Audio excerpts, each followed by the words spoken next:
Magandang araw po ma'am. So ito po yung saksakan natin dito ma'am. Ito po kasama na po ito at saka freebies ng ating sewing machine. Then isasaksak po natin dito yan ma'am. Ayan. Then yung dalawang power on and off ng ating makina, ito po siya at saka ito. Okay, para po sa ilaw at saka para sa power po ma'am. Ito po refilling thread. Ito distance or spacing. Yung selector ng mga tahi na gusto natin. Speed control. Ayan. Then tension, atras, then button start, saka button stop. Ayan po siya ma'am. Okay. So ito po ma'am yung lagayan natin ng sinulid sa itaas. Pwede, ito po kasi freebies niya to ma'am. Kaya ito yung ginawa kong sinulid natin. So pwede ka maglagay dito ma'am. Pwede rin dito ma'am. Ayan. Kahit saan po siya ma'am. Okay. So ito po kasi nilagay ko dito. Then meron po tayo mga freebies niya dito ma'am. Ito kasi lock dito yan. So ganito po siya ma'am. Ayan. Lalak natin siya. Ayan. Ito. Then gaganito mo lang po siya. Okay. Then lalagay ko po dito. Ayan. Then isa. Number 1 po yan ma'am. Ayun po siya ma'am.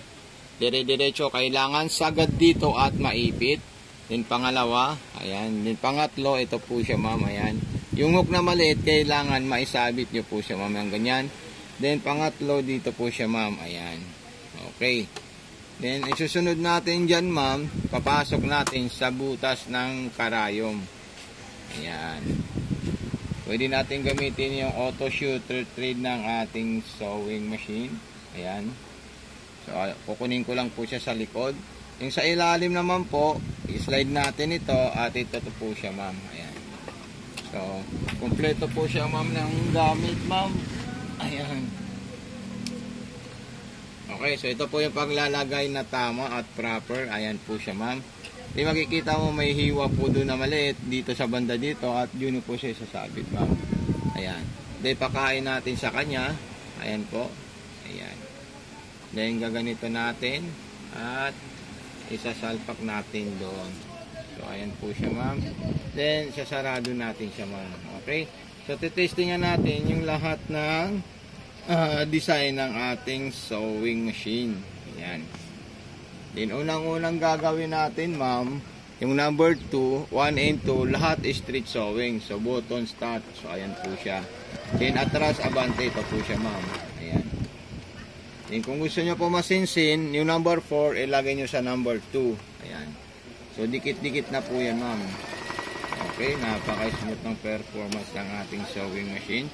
So ayan po siya ma'am. Then gagawa po tayo ng zigzagger, aging, garterize. Ayan. So ito po siya ma'am. Zigzagger, yung number 3, lagyan natin sa masinsin. Ayan. Then yung aging na number 8. Ayan. Tapos yung pang-garterize niya na 6, 7. Ayan. So napaka-smooth at napaka-ganda ng performance ng ating sewing machine. Ayan. So ayan po siya ma'am. Kita nyo po siya, napaka-solid po siya. Yung pang-garterize, ilagay ko sa number 7. Ayan. So medyo malapad yan at saka makano siya. So pwede mo i-adjust po yan ma'am. Then yung sa button hole naman po, pwede na po gawin yung A at saka B. So, ayan po siya, ma'am. Vice versa na po yan, ma'am. Okay? Then, ayan po siya yung letter B. Ayan.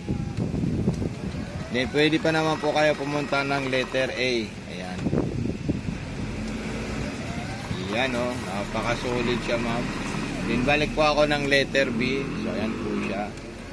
So, ayan. So, tapos na po yung design ng ating sewing machine. So, ito na po siya ma'am. Maraming salamat.